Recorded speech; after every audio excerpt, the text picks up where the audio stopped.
What's up, everybody? I'm Eddie Liger. This is my close friend, Noah Krachevik, and welcome to Midwestern Manifesto. If you're confused, I understand. We're not doing Noah's show tonight because Eddie and I were talking earlier and found out we actually had more than 3 minutes free at the same time.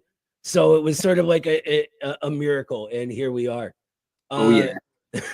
What's up, man? Not much. I'm excited to be back. I've been traveling on the road. That's why we were unable to do the Midwestern Manifesto show this weekend. So I decided to crush Noah's show with one fist and replace it with this show where Noah and I will be debating. Yep. You guys probably are unsure what we're going to be debating. Just for clarity's sake, it's going to be the ownership of my cat. Yes. Which belongs to me 100%. No debate. I concede. If you're a materialist, Noah's cat is mine because he claims it's his, but I have it in my basement. So look, I just don't like the way you're raising it. Exposing it to loud music and drugs and anarchism is just unacceptable. You're just a square, authoritarian, totalitarian. Precisely. I don't know what I'm talking about. We got a really cool night, I think, planned for tonight. We're going to talk about Trump and J.D. Vance, who, by the way, surprised me because he seems so soft. But Trump and J.D. Vance basically cooking Zelensky alive in front of all of American media. And we're going to take a whole bunch more, talk about a whole bunch more. We're going to do it after what usually is the intro video. But this time we're going to play a new one because really, when it gets down to it, we're in a period of approaching crises in our country. Wages can't keep up with the price of things, and people don't have any other option left but to fight back against the ruling class, preventing us from living a stable life. And so if you're in that place and you feel like you need to fight back too, get organized, join the Communist Party. In Le Mans, the twilight of the reckoning, when the shadows grow across the fields of light, where the tide flows to the whisper in the wind, there's sunset, won't fade away. Rising from the dust, all the souls are called from the valleys and the mountains. They stand tall.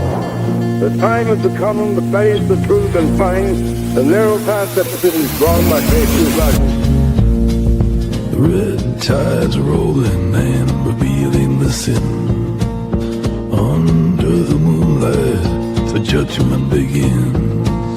Rise from the ashes, let redemption unfurl. It's the end of the line in this broken world. On Judgment Day we see the light, a golden path shining bright, guiding through the rise, brother, don't be late. Your country waits, your country waits. Rise, comrade, on your gate. No time to waste, no time to waste.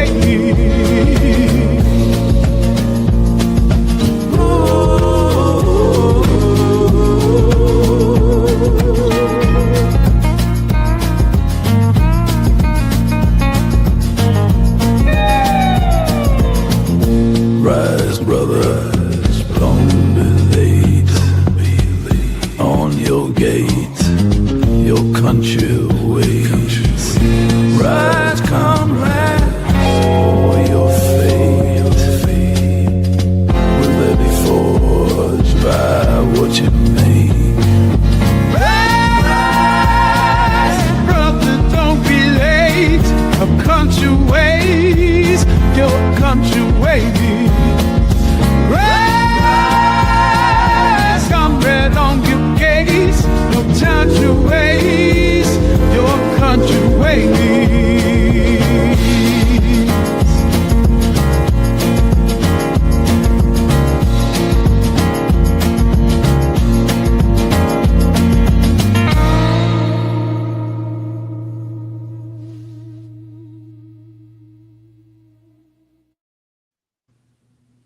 All right, we're back.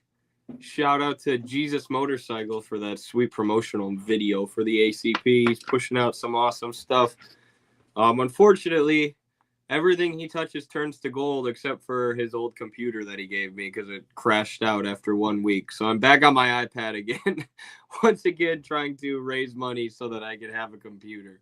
But either way, that video is pretty great. If we had communism, it wouldn't be a struggle for me to buy a computer. So there's even more motivation to join the ACP. Don't do it for the country or your family or your kids. Do it for me specifically. All of us are really doing this so Eddie can have more things. That's essentially the point. Yeah, I want to, they told me about how Stalin lived in a giant mansion, that was made out of his enemies' skulls while everybody else, was eating only one rat a day. And I thought that sounded like my ideal society. So that's when I became a communist. And here we are. I'm in it for the baby eating mostly. Right. Yeah, that's good too. Yeah. You guys don't underestimate their meat. There's a reason that we eat veal. It's a dark joke. What happened to this show already? I wasn't going to organize, but I guess I will now. Well, you get to live in a castle made of skulls. I can't see a better reason than that, really. No. So yeah, and Marx said utopias were impossible.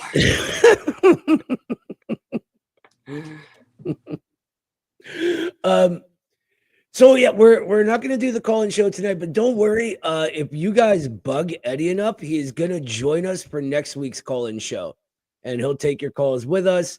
It'll be great. Absolutely. This guy will be joining us as well, answering calls, talking to enraged Ukrainians. So it should be a fun time. Yeah, I was sort of watching the chat, and I saw someone said like they have a liberal dad who's like super voted like cheerleading for World War III right now, and that's really sad.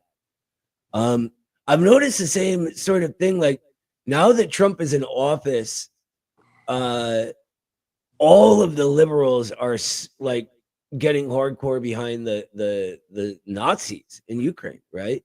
I had to have a discussion with the one guy who's kind of new on my crew today, because he was like, well, didn't Russia just invade Ukraine? I'm like, do you think it was like unprovoked? I mean, what are you saying? Like, there's a whole history that led up to the special military operation. It doesn't even begin with, the Nazi coup. It begins way before that. And he was sort of, he was doing the whole like, oh, I saw this on the news. So like, he's like, yeah, but like, they still, they like, the Ukraine's been this sovereign country forever and ever, and now they're just taking parts of it. I'm like, well, kind of hasn't. Ukraine's a bunch of mishmashed places put together, right? Like it's the name Ukraine literally is borderland, and these beginning in the Soviet era really develop into a people, and so it's always been sort of contested territory, basically. He's beginning to come around though, so yeah. That's good. Some people just got to learn the history. And thank you, Johnny, for the super chat, the Canadian money that will soon be American US dollars when Trump launches the invasion of Canada next week. Appreciate you. Fingers crossed. To buy a new computer. But yeah, there was someone who Carlos and I used to organize with in college who just made their profile picture recently. I stand with Ukraine, and we both saw it and sent it to each other like the same time. It's like, how are you invested in politics and you still have this position? But they don't know the history, because the media outlets that they watch isolate the 2022 invasion from the historical events which preceded it, which is, what bourgeois media and bourgeois scholars always do. Marx and Engels talk about that a lot in the German ideology written in the 1800s, how you're able to lie about politics and certain things by divorcing them from the historical events which preceded and created them.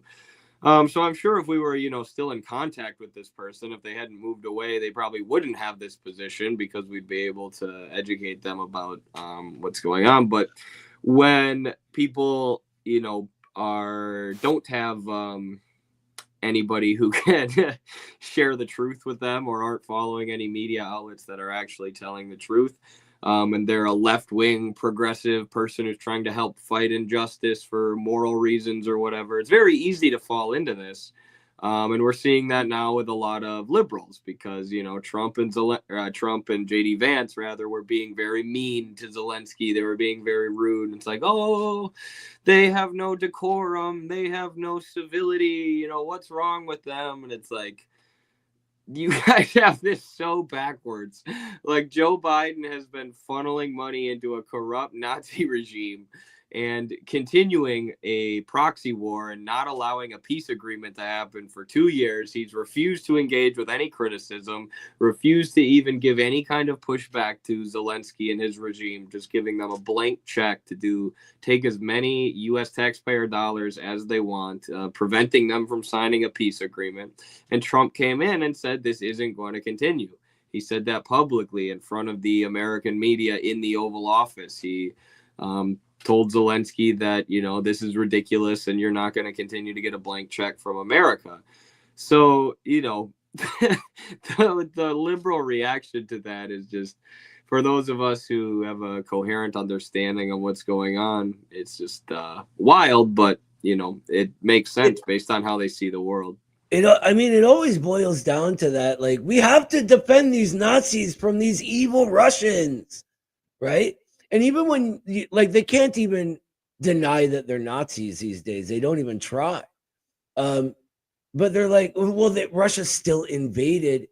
And it's like, look, like Eddie was saying, you can't take a situation and give us an arbitrary starting point for how it develops. You need to really look at everything that goes into making it what it is. I really wish they wouldn't, like, Google wouldn't have gone through and rooted out a bunch of Scott Ritter's videos, because we did an interview with him last year on this subject, and it was fantastic. By the way, shout out to Scott. I was talking to him earlier, and he was asking if white collar professionals like him are still allowed in the Communist Party. We said we'd make an exception. That's hilarious. No, he's an awesome guy. He really is. And he's been right on about this entire conflict because he's so familiar with the region.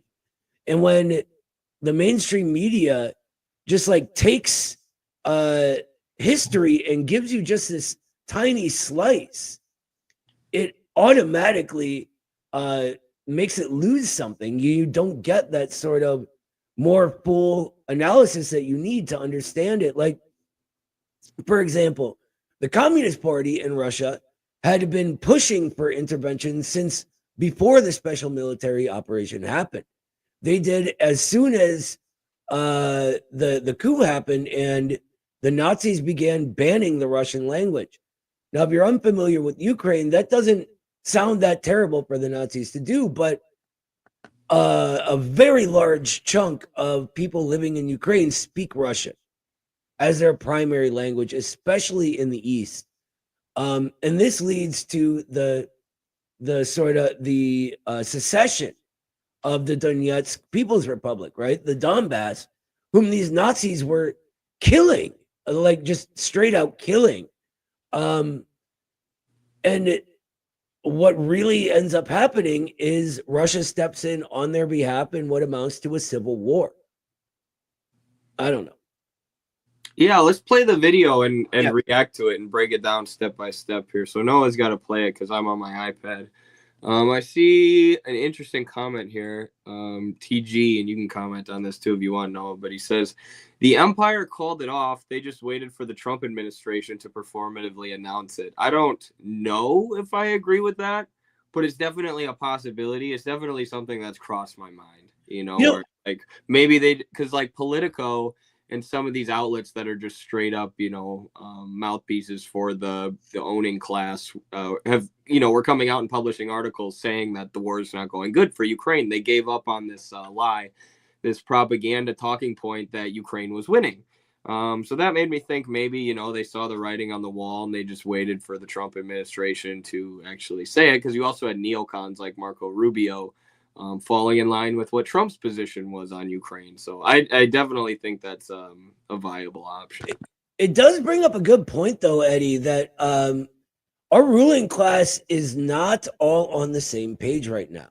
Right. So we have this sort of what the rightists call the globalists, right? The sort of supranational imperialists, and we have the development of a bourgeois nationalist section now.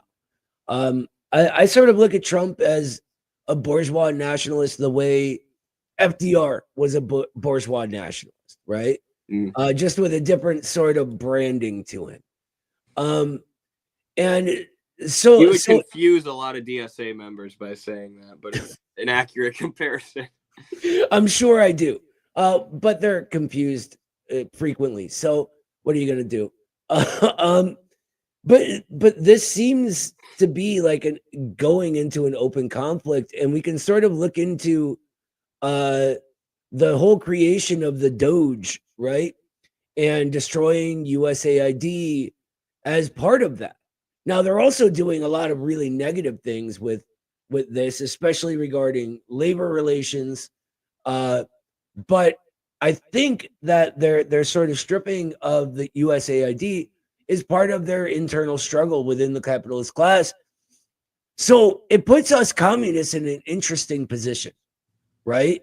To gain prominence, just like the last time there was a giant conflict within the ruling class, and take advantage of that, showing people that, neither section of this ruling class is able to help us. If we want to improve our lives, we need to do so our damn selves. All that said, though, let's take a look at this video. For Putin, it's very tough for me to make a deal with that kind of hate. He's got tremendous hatred, and I understand that, but You I should can make tell it you full the other circle. side isn't exactly in love with, him either. So it's not a question of alignment. I'm aligned with the world. I want to get the thing set. I'm aligned with Europe. I want to see if we can get this thing done. You want me to be tough? I could be tougher than any human being you've ever seen. I'd be so tough. But you're never going to get a deal that way. So that's the way it goes. All right, one more question. Hey, I want to respond to this. So look, for 4 years in the United States of America, we had a president who stood up at press conferences and talked tough about Vladimir Putin, and then Putin invaded Ukraine and destroyed a significant chunk of the country. The path to peace and the path to prosperity is maybe engaging in diplomacy. We tried the pathway of Joe Biden of thumping our chest and pretending that the president of the United States' words mattered more than the president of the United States' actions. What makes America a good country is America engaging in diplomacy. That's what President Trump is doing. Can I ask you? Sure. Yeah? Yeah. Okay. So he occupied our parts, big parts of I want to stop it right here. What Vance says here is interesting to me. Because you notice he talks about the actions of the president being important, more important than their words. I mean, we could, debate over whether giving U.S. tax dollars to these Nazis is actions or not. But it seems to me that he's also implying that some sort of military action would have been better. I don't know. What do you think, Eddie? Yeah, I don't know about that. I had something different to say. That's not really where my brain was, but I watched Zelensky's whole interview. It was like 3 hours long with Lex Friedman the other day.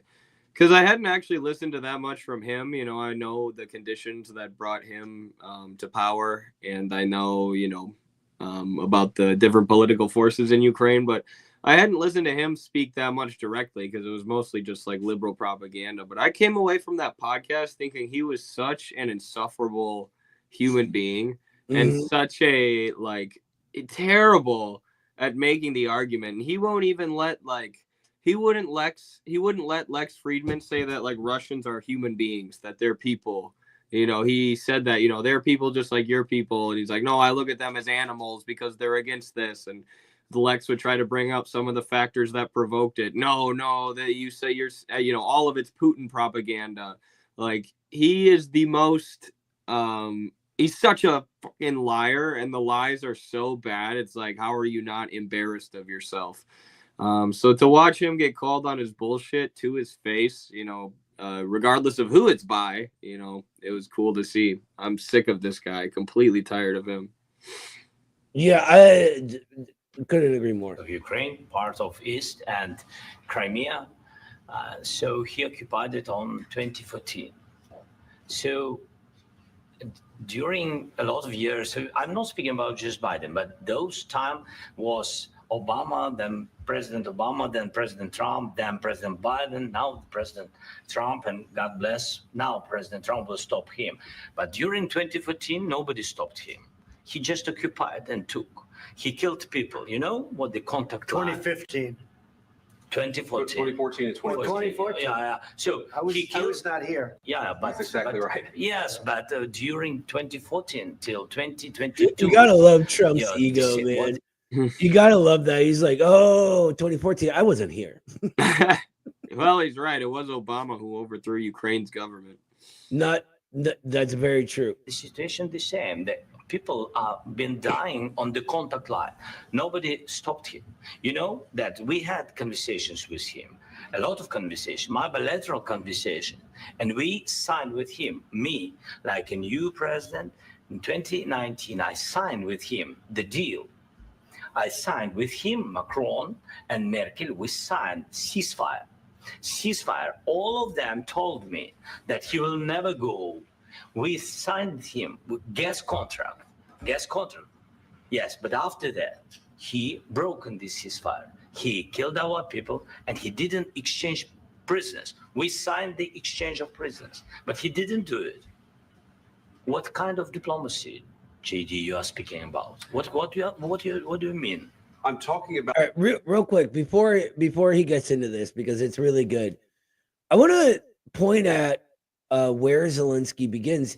He says, like, yes, he occupied, he killed people. Why? Right?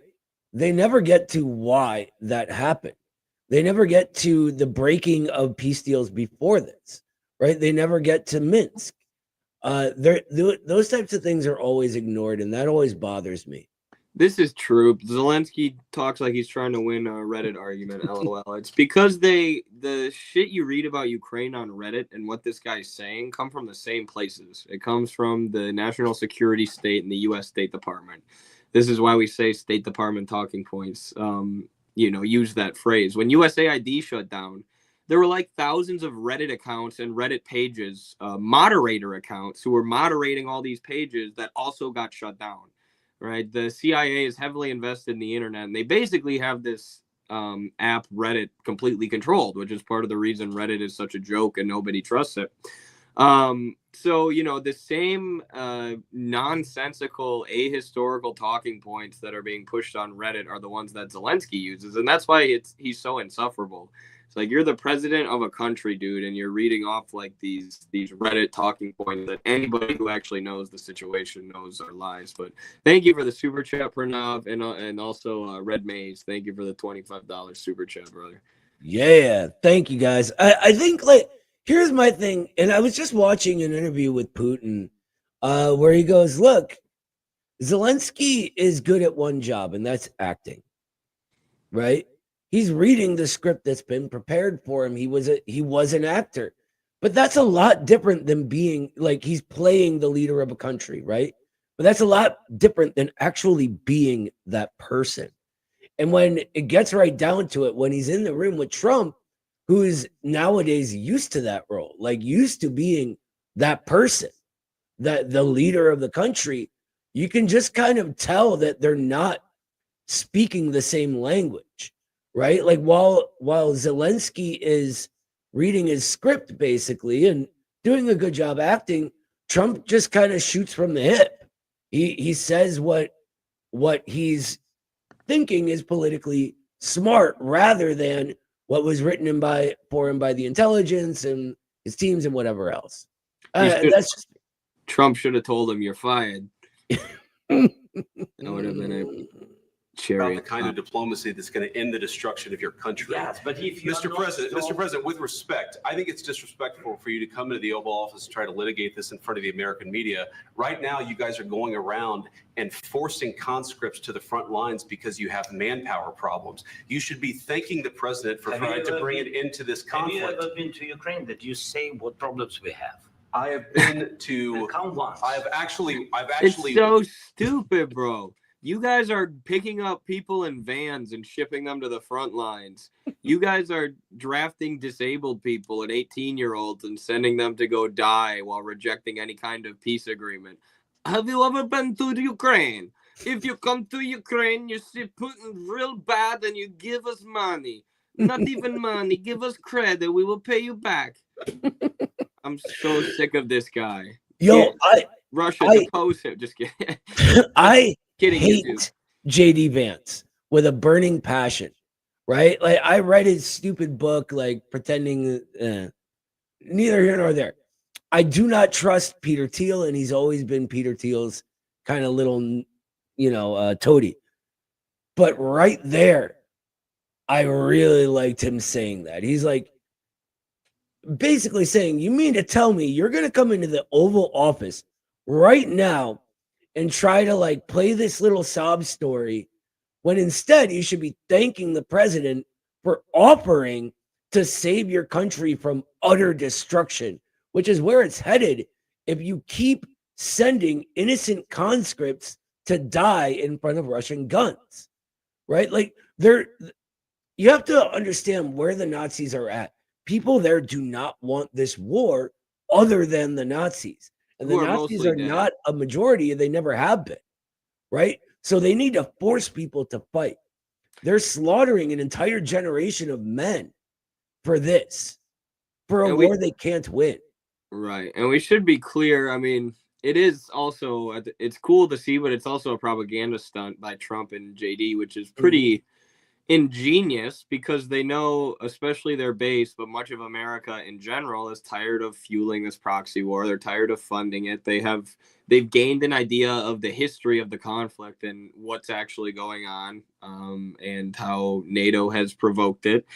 And they're, tired of it. And like I said, we had this like drooling, old, demented man as our president the last few years who wouldn't listen to any criticism, any reason. It was just writing blank checks for this country while, his handlers and the State Department ran the show. So they know that, they knew Americans were going to eat this up. And what is Zelensky? Zelensky is a pawn of the United States empire and NATO. And as Carlos says oftentimes, sometimes it's better to be an enemy of the U.S. empire than it is to be a friend, because they used Zelensky for many years as a tool to bash Russia. Trump himself, funded this proxy war without doing anything like this for 4 years in the office. But now that the U.S. is losing, now that they know Russia is going to win the war, and now that public opinion has turned against it, Trump comes in to be the hero, and scold Zelensky and basically use Zelensky for this propaganda stunt against the war. And Zelensky's got to be like, you're the one who put me in here, but I don't feel bad for him at all. You made yourself a pawn of the U.S. and NATO. You sent an entire generation of Ukrainians who you were supposed to protect to fight and die for NATO, and now NATO is throwing you to the wolves. Like, get bit. I don't know what you want me to say. Nobody feels bad for this guy anymore. I mean, that's what's literally always happened to all of the allies of our ruling class. You know what I mean? Like how do you not see that coming? How do you not learn from history? Did you know Trump made a comment about that? Did he really? When Zelensky got there, he's like, oh, he wore his nice outfit, or he dressed up for the occasion. Like, roasted him. Zelensky, he's still trying to, pretend like he's at war, like he's one of the soldiers. It's so fucking stupid. Watched and seen stories, and I know what happens is you bring them on a propaganda tour, Mr. President. Do you disagree that you've had problems? Hey, what does that sound like though, Noah? What does that sound like? I don't want to go visit your country because you bring them on a propaganda tour. Oh, you mean like when you two jackasses went and kissed the wall in Israel? And then Oh, I was just about to say that same thing. You know what the military-industrial complex said about Ukraine? That they want it to be a big Israel. So why do you support one and not the other? 100%. I was going to say that same thing. Disgusting. Respectful to come to the Oval Office of the United States of America and attack the administration that is trying to prevent the destruction of your country. A lot of questions. Let's start from the beginning. Sure. First of all, during the war, everybody has problems. Even you, but you have nice ocean. And okay, hold on real quick.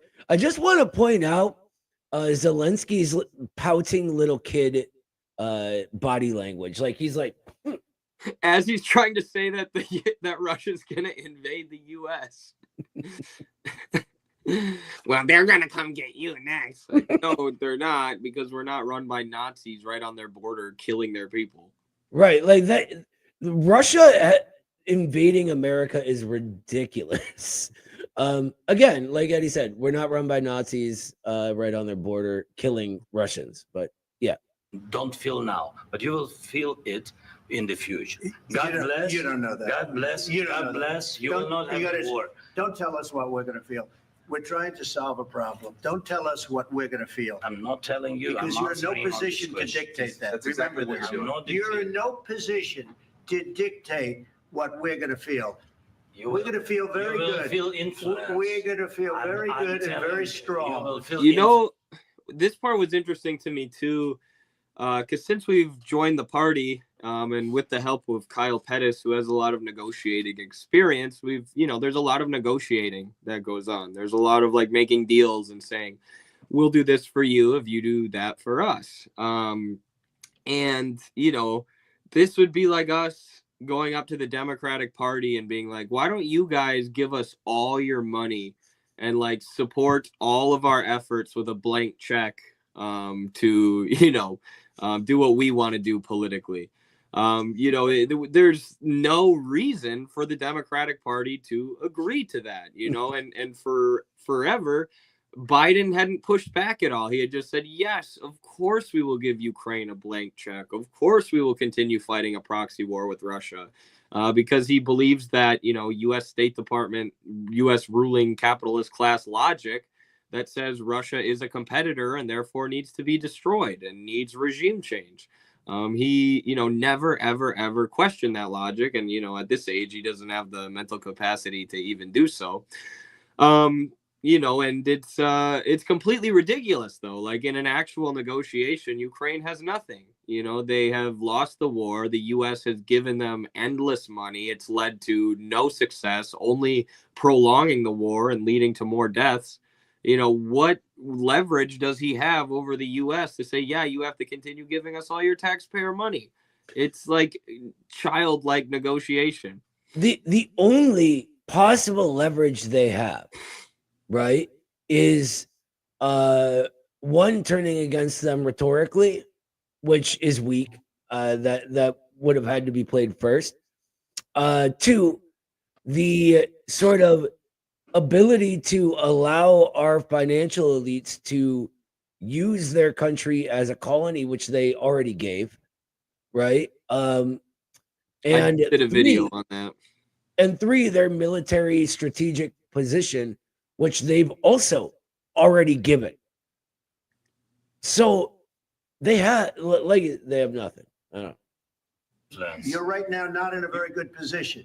You've allowed yourself to be in a very bad position, and he happens to be right about it. From the very beginning of the war. You're not in a good position.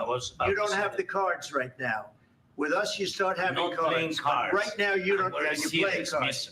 You're playing cards. You're gambling with the lives of millions of people. You're gambling with World War III. You're gambling with World War III. And what you're doing is very disrespectful to the country, this country. That's back to you. Far more than a lot of people said they should have. Have you said? Oh, man. Look, he's right about this. Zelensky, and let's face it, our elites too, are gambling with World War III.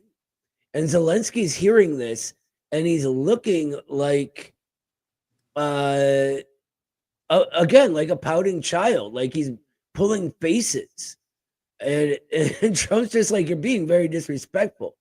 I don't know. I just kind of liked that part. That's all.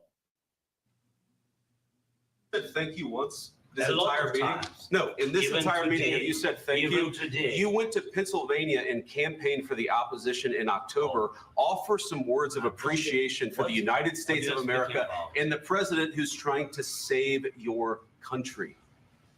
Please, you think that if you will speak very loudly about the war, you He's can... not speaking loudly. He's not Yeah. speaking loudly. Your country's in big trouble. Can I Wait a answer? minute. No, Can you've I done a lot answer? of talking. Your country is in big trouble. I know. You're not I winning. know. You're not winning this. I know. You have a damn We- good you chance of put coming me out here, okay you son of because a of Mr. us. President, we are staying in our country. Putin's about to put me in a meat grinder. Please just fly me out. I don't care about the country anymore. I want to live in Miami. I'm tired of this shit. I don't even care. Oh man. Staying strong from the very beginning of the war. We've been alone, and we are thankful. I said thanks You haven't in been this alone. cabinet. You haven't not been only alone. in this We cabinet. gave you, through I this said stupid president, $350 billion. You I can't believe he said we've been alone. From the beginning, this has been an American proxy war. America, our NGOs, our politicians, etc., were there pushing the Nazi coup. They pushed the Nazis into power. We even have leaked phone calls with what's her face? Newland. and Newland, Jeffrey thank you, Pine. Victoria Newland, literally like speculating and picking who was going to be in charge, right, in power. So the idea that they've been alone is ridiculous. The idea that Trump would even be under that misconception is even more ridiculous. Well, that's because the only way for Zelensky to save his own skin and come out on top is to get NATO involved, to literally start World War III. This is why they launched that missile into Poland to try and make it look like, Russia was attacking a NATO country. They've been trying to for over a year now to draw NATO in and start World War III, which is why, in some ways, Trump was the pro-peace candidate this year. Obviously, he's not pro-peace. He's pro-war in all these different ways. But when it came to this one singular issue, Joe Biden was just, writing a blank check for this guy as he actively tried to start World War III, to light the match. That would be the flame of World War III. So hopefully this, interaction here means Ukraine will finally be cut off. A peace agreement will finally be signed. The parts of Ukraine that are overwhelmingly Russian want to join Russia will join Russia. West Ukraine can be West Ukraine. And there we have it. No more war. Yeah, I think that's something that when we talk about the proxy war, people don't really think about anymore. Like if you try to put your shoes in or yourself in the shoes of the Nazi leadership in Ukraine, right? The only way for you to have any chance at getting even something more than you have now is to start World War III, Yep. which would mean all of this was for nothing for them. And so it's not hard to see that that's what they want. I never said I thought I'd say thank God for Trump, but thank God for Trump catching on to that and at least wanting to stop that from happening. Like Eddie said, he's a warmonger in other ways, but at least that. The real question is, once Zelensky finally holds elections, are we going to run Slava for president of Ukraine? Say yes. Absolutely. Yes, of course. And she'll win in a landslide because I assume there'll only be 9 people left there anyway. Yep. You're up, We Slava. gave you military equipment, and you voted men for are your brave, president. but they had to use our military. What about West? If you didn't have You our invited military me. equipment, You invited if me you to didn't speak. have our military equipment, this war would have been over in 2 weeks. In 3 okay? days, I heard it from Putin. In 3 days, this is something Maybe new. less. In 2 weeks, of course, It's yes. going to be a very hard thing to do business like this. I Again, tell you. just say thank you. I said a lot of Accept times that there, thank you accept to that, American people. accept that there are disagreements, and let's go litigate those disagreements. Right now, Vance is just basically saying, okay, Zelensky, tell Trump you're his bitch. And then do what we say. Rather than trying to fight it out in the American media when you're wrong. We know that you're wrong. But you see, I think it's good for the American people to see what's going on. I understand, sir. I think it's I very understand. important. That's why I kept this going so long. You have to be thankful. You don't have the I'm cards. thankful. You're buried there. Your people are I dying. can tell you You're again, running I low know. on soldiers. Don't- Listen, don't please, you're running Mr. low President. on soldiers. It would be a damn good thing. Mr. And then you tell us, I don't want a ceasefire. I don't want a ceasefire. I want to go and I want this. Look, if you could get a ceasefire right now, I tell you, you take it so the bullets stop flying and your men stop getting killed. Of course, we want to stop the war. But you're I saying you don't want a But I ceasefire. said to you, I want a with ceasefire guarantees. because you'll get a ceasefire faster than an agreement. Ask our people about ceasefire, what they think. That wasn't doesn't with matter me. for you what- That what wasn't is- with me. It That was wasn't with you. a guy named Biden who was not a smart person. This That is was your, with, this that was is with your Obama. president. It was your president. Excuse me. That was with Obama, who gave you sheets, and I gave you javelins. Yes. I gave you the javelins to take out all those tanks. Obama gave you sheets. In fact, the statement is Obama gave sheets and Trump gave javelins. You got to be He's more bragging thankful. about perpetuating the war, which also shows how ridiculous this is. You know, like they used this guy as a puppet to launch javelins at Russia, and then once they lost, they're like, "Hey, you son of a bitch, why'd you do that? We're not giving you any more javelins." And that's Right, like Trump's complaining about sending American tax dollars to Ukraine, and then he's just like, no, but I'm the one who did it.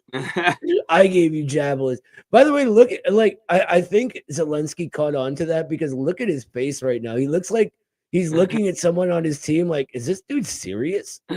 Did Obama send did he send sheets? Is that like a KKK thing? He was sending sheets to the Ukrainians, the right wingers, they run around like Django Unchained. Right, like no, you guys do racism wrong. Like all the banderism, no. Do it the KKK way. We're gonna introduce a little American racism. Oh Jesus! Almost. Because let me tell you, you don't have the cards. With us, you have the cards. But without us, you don't have any cards. One more question to Mr. Vice President. I'm sorry. Vice President, President, you you like like beans on Because toast? the attitudes have to change. Let me interrupt this to ask you about beans. What is Russia? This thing over with. Oh, Dang that's it. Brits. Stay out of it, British. Yeah, that was interesting. I gotta run to the bathroom now. I'll let you talk. Wrap it up. Sure. Yeah, there's a part in this that I couldn't find. I saw a short clip of it where Zelensky says something under his breath, and knowing fluent Ukrainians, I was able to be told what the translation was. Apparently, he was calling Vance a bitch whore in Ukrainian, which is a common sort of insult, which seems typical, I guess. It's wild to me to think about all of these politicians and super rich people that with all this power, and at the end of the day they're just kind of petty children. I mean, Zelensky saying that, Vance basically trying to cuck Zelensky publicly and make him feel small, right? None of that seems like real diplomacy to me. But there it is. Mike Davis, no, it's not Paul McCartney's bass, but it is the same model of bass he uses. And I'm also left-handed. So there's that. It's called a Hofner violin bass. But yeah, the whole thing was just sort of like this, I don't know, childish sort of back and forth where they were, doing it for the media, right? Which I'm not going to lie, it felt good after years and years of, our Senate chanting Nazi slogans and stuff like that, to really see them get put in their place. But at the end of the day, I mean, this is a clown show, right? And the fact that there's a clown show going on, edging us towards a possible nuclear Armageddon and the end of the human race that would entail is effing terrifying to me. I don't know. True, but I don't know that nuclear Armageddon would lead to the end of the human race. I'm kind of Jody Brar-pilled on this issue. Like, it would be horrible. We want to avoid that at all costs. Malpilled? Malpilled, yeah. That's where Jody gets that position from. Like, if a nuclear war started, you know, we would still be fighting for communism. It would just be under conditions of capitalism deteriorating in a very violent and damaging, obviously, ecologically and otherwise way.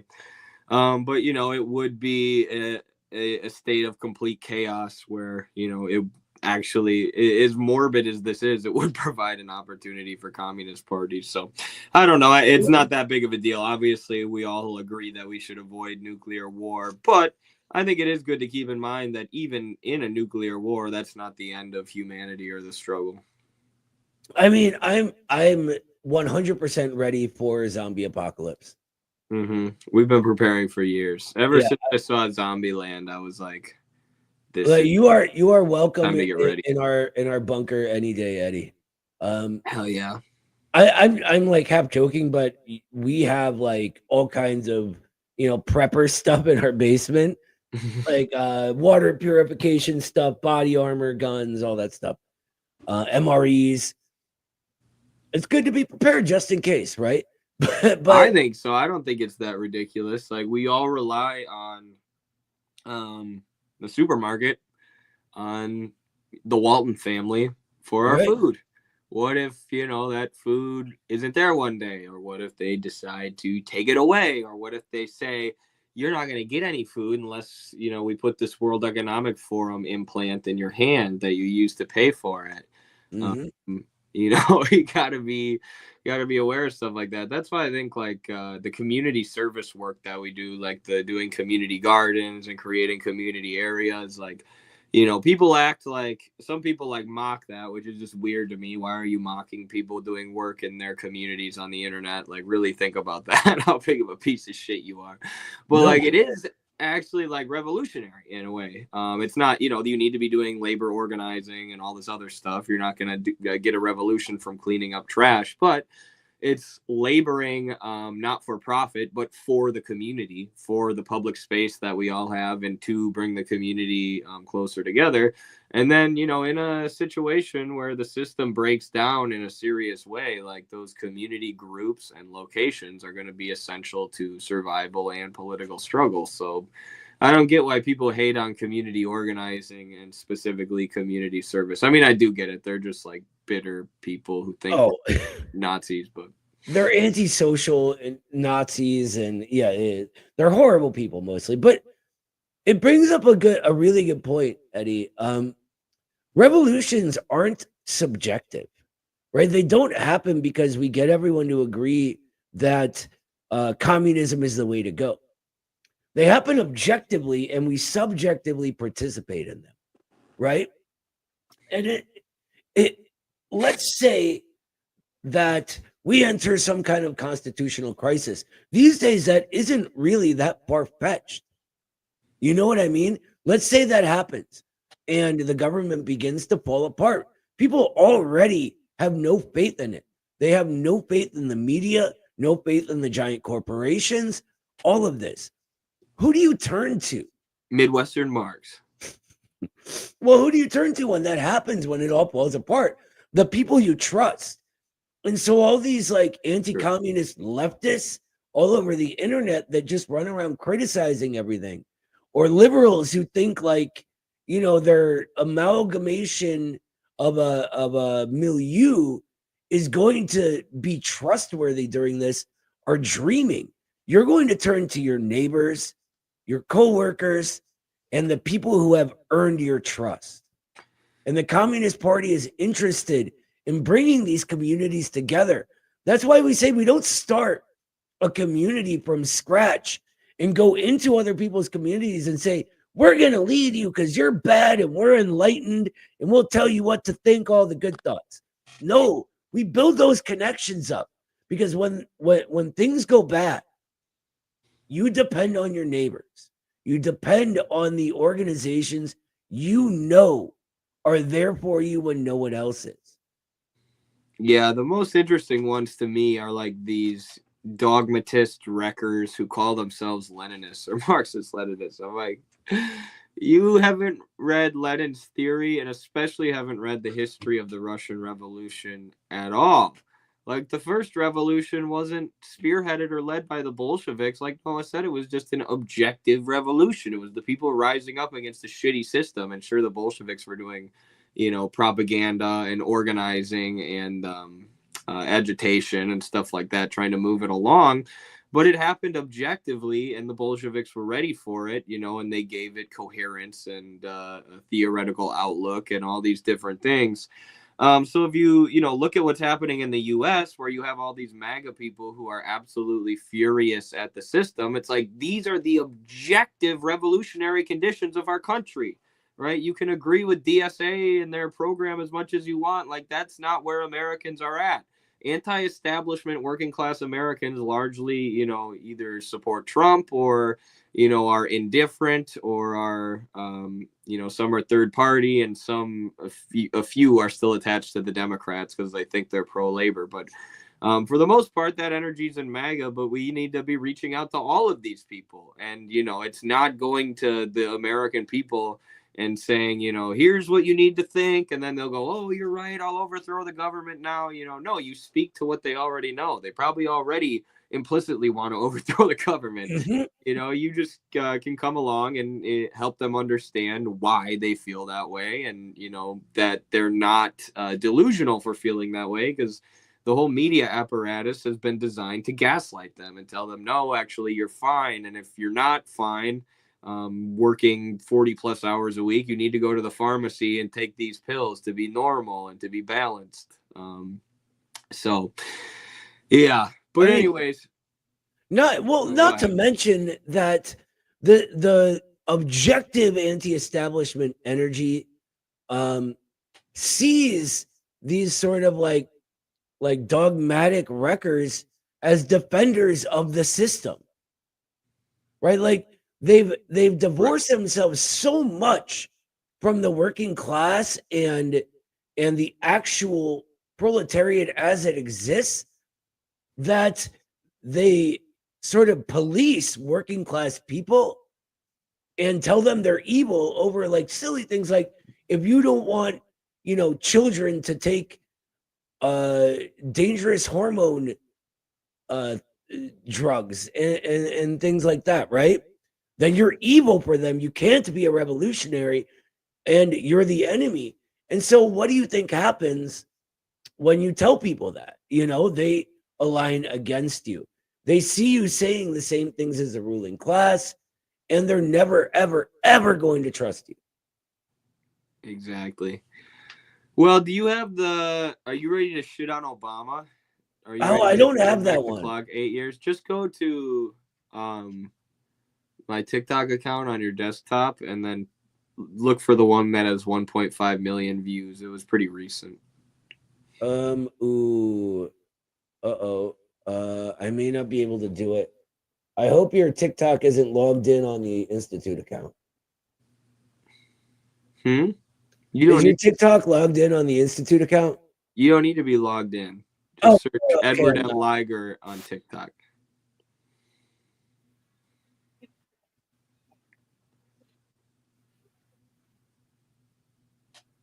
If not, I can just send you the link. Yeah, I got it. I'm looking through it now. You can just talk. Which one are we looking for? Obama, right? Yeah, it's got 1.5 million. You should see the views in the corner. Thank you, Pranav Simha, for the super chat, a second one. 4th total today. Thank you guys so much. Appreciate it. It's all going to go towards letting me stream from a computer instead of an iPad one day. A boy can dream. This is why people think that the World Economic Forum and BlackRock are communist institutions. Exactly, because they're, draping themselves in progressive rhetoric and rainbow flags that people associate with leftism. And, then they say this is the left. BlackRock and the World Economic Forum are the left, when, really what the left is about at its core, what it's supposed to be about, is opposing those kind of institutions. Now, because they're draping themselves in a rainbow flag, that's just the way that they use to perpetuate themselves. But because of the fact that they're exploiting working class Americans and forcing us to live in an irrational system. Do you need me to find it, Noah, or you got it? I'm still looking. Yeah, you should have found it already. I found one that was 1.3 million, but that doesn't seem like it. I'm just gonna find it for you. All right, that works. Yeah, and just send me the link, and we'll do it that way. Sorry, man.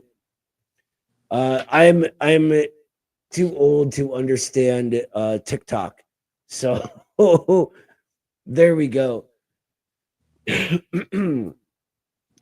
think that Pranav had a point though in the super chat, right? That this is why people think that the World Economic Forum and BlackRock are somehow communist institutions, right? And when people sort of align with them, they go in with the gender ideology and wokeism and all of this. All you're doing is telling them that you align with the ruling class. All right, I sent it to you. I'm on it right now.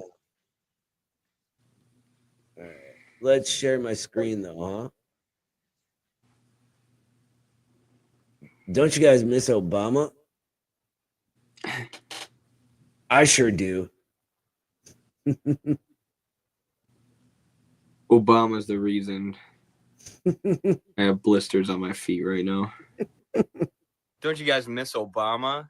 8 years, 0 scandals. Well, besides butchering Libya, destroying Syria, increasing drone strikes by over 1,000%, unaliving a U.S. citizen with a drone, refusing to push for single-payer healthcare even with a Democratic supermajority, colluding with the DNC to sabotage the campaign of Bernie Sanders, bailing out the big banks and Wall Street after the 2008 financial crisis. He once wore a tan suit. He bombed civilians in Libya. He armed extremist groups in Syria. He expanded NSA mass surveillance. He failed to help the Flint, Michigan water crisis and even mocked them by drinking water in front of them at a speech given in Flint. Fueled Saudi Arabia's G-side in Yemen, which led to the largest cholera outbreak in history. He gave billions of dollars in weapons to the white and blue country as they launched assaults on Palestinian civilians and children. He orchestrated the 2009 coup of President Manuel Zelaya in Honduras before installing a violent far-right dictatorship. He facilitated the 2014 overthrow of the Ukrainian government, which was backed by right-wing extremists. He prosecuted more whistleblowers under the Espionage Act than all previous presidents combined. He failed to reform policing after the Ferguson riots. He expanded AFRICOM and U.S. military presence in Africa. He allowed gun running to Mexican drug cartels, which resulted in the unaliving of a U.S. Border Patrol agent. He failed to meet the ecological guidelines of the Paris Climate Accords, which he bragged about signing. He allowed the seizure of large parts of Iraq and Syria by right-wing extremist groups. He deliberately misled the public about the attack in Benghazi and Hillary Clinton's involvement. When Obamacare was launched, the website crashed. He allowed American veterans to pass away due to lack of health care stemming from the underfunding of the VA. And he signed the free trade deal known as TPP, which was aimed at outsourcing American jobs. But yeah, other than that, no scandals at all. Obama!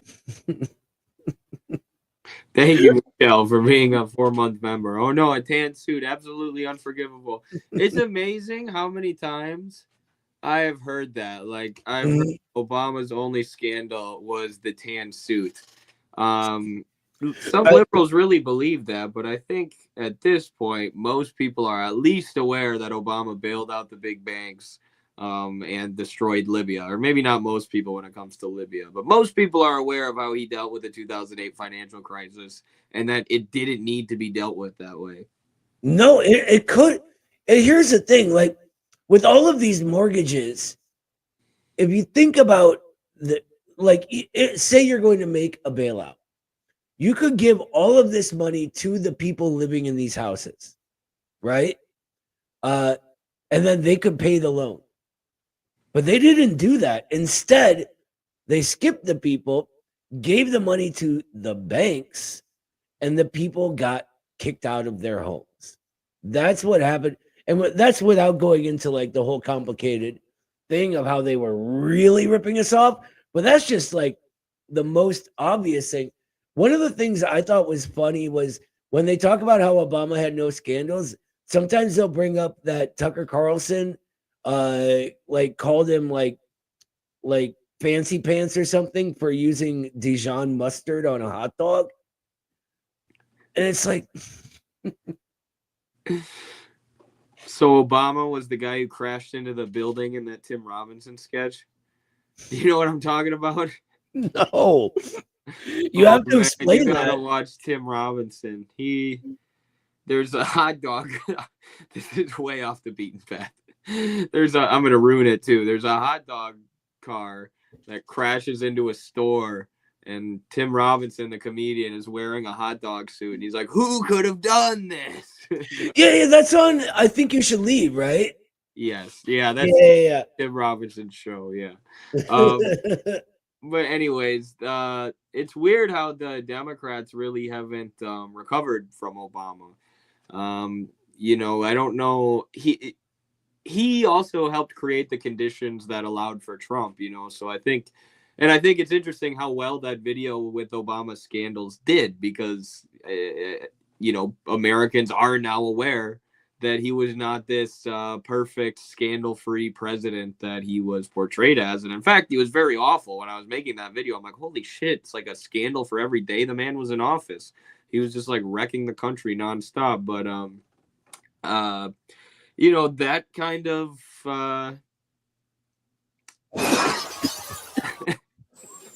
There he is. Okay? What happened? Did anyone see? Someone drove a hot dog-shaped car through the window. Driver's gone. Somebody call the cops. We need to find that driver. They could have killed someone. Whose car is this? Yeah, come on. Whoever did it. We promise we won't be mad.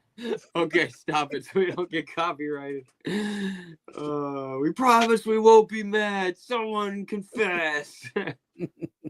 But what was I saying? Obama was the only reason that the party didn't go in the direction of Bernie Sanders, who was like almost the Trump of the Democrats, the guy who was trying to transform the party in a more populist direction. Obama came down with an iron fist and said, no, you're all going to drop out and endorse Biden before Super Tuesday. And Pete Buttigieg didn't want to, because he was still polling pretty well, and Obama gave him a personal phone call and said, no, you're going to drop out. So the neo-libs have had an iron grip on this party, and that's what Barack Obama represents, which is a huge scandal in my mind, a much bigger scandal than when he wore a tan suit, although that was also unforgivable. Well, yeah, tan suits are terrible. But look, I think there's this sort of I thought this said, would you... No, I'm sorry. I thought it said if it was 1953, would you have preferred to be Stalin's successor? I'm like, obviously, I would have run that shit. We would have been on the moon before the U.S. It would have been amazing if I was running the USSR. Sorry, Eddie on the moon, derail you. 6. It would have turned out, if Eddie were there, it would have turned out a lot like, what's that show where the Soviets win the space race, and so they like detente actually ends up working, and it was really good. What was it called? For All Mankind. And like the Soviet Union and the US like compete and go to the Mars, and it's a cool show. But honestly, there was no one that could have taken his place at the time. When Stalin died, by that time, things had already sort of lined up to where a Khrushchev or someone like him was almost inevitable, unfortunately. And Stalin was complaining about these things a lot, especially towards the end of his life, that the first secretaries were not educated in political economy. They weren't educated in philosophy. And he was saying that the first generation of revolutionaries, they learned from the actual like original text. They were reading Anti-Düring and Capital, etc. But the generation after were reading from primers and pamphlets and learning the gist of things rather than actually educating themselves well enough. and he tried to impose mandatory political economy education, and he got outvoted. And guess who led the bloc outvoting him? Khrushchev. Khrushchev was all about more realpolitik. He was sort of known as a sleazy politician, even amongst his friends. And that's what ended up happening. Unfortunately, after Kirov was killed, there was nobody that was sort of going to be able to fill Stalin's shoes. You know what I would have supported? I would have supported a man named Che Guevara taking a raft, because that's what they do in Cuba. Sean Hannity told me so. Mm-hmm. He would taking a raft all the way. They use rafts even like on regular streets. They just kind of paddle down Yes. real hard. How Cubans get everywhere because they can't afford gas. Because of the embargo, because of socialism.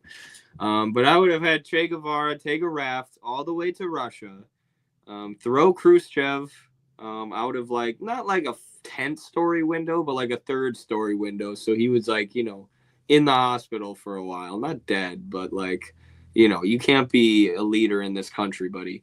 And then Che Guevara would have launched the Soviet Cultural Revolution, and it would have become the most based shit ever. And there would have been no Sino-Soviet split. And that's what I want. That's what I wish would have happened.